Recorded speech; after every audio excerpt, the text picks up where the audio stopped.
Why financial structure is required? Because financial reality is layered, not linear. Many people first learn money through simple arithmetic. Income minus expense. If something remains, the financial condition appears acceptable. This creates an early assumption that financial life behaves like a straight equation. Earn, spend, save, repeat. In theory, this seems sufficient. But in actual lived experience, financial reality rarely moves in a single line. Because money does not operate through one number alone, it moves through layers. A person may have income and still feel pressure. A balance may improve, and yet internal room may remain narrow. An obligation may be paid, while recovery still feels delayed. This happens because financial life is not only about whether numbers move. It is also about which layer moved, which layer remained unchanged, and which layer quietly absorbed pressure. A simple equation can show that a payment was completed, but it cannot fully show whether flexibility returned. That is where financial structure becomes important. Financial structure means understanding that personal financial life usually contains several layers operating at the same time.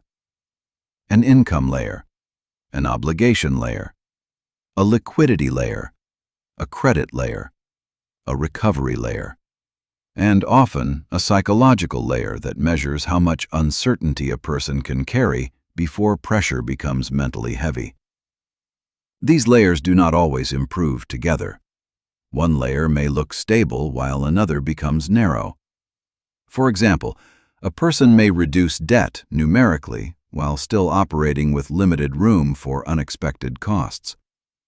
From the outside, this looks like progress. Internally, however, the structure may still feel tight. This is why financial pressure is often misunderstood. Many people assume that if a number improves, the whole condition improves equally. But financial layers move at different speeds.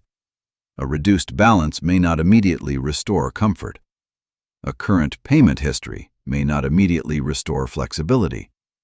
A maintained credit line may not remove internal caution. This does not mean financial movement is meaningless. It means movement should be interpreted carefully, because visible numerical improvement and internal financial position are not always identical.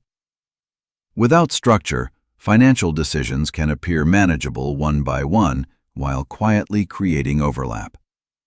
A person may accept one obligation because it seems affordable, then another, then another.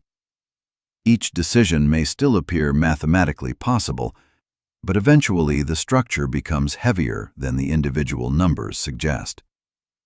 This is where many people begin to feel pressure they cannot immediately explain, not because one number is wrong, but because the layers are no longer balanced. Financial literacy often begins with formulas. Financial maturity often begins when a person recognizes that formulas alone do not fully explain lived financial experience. Because money in real life is rarely one equation. It is usually several layers moving at different speeds.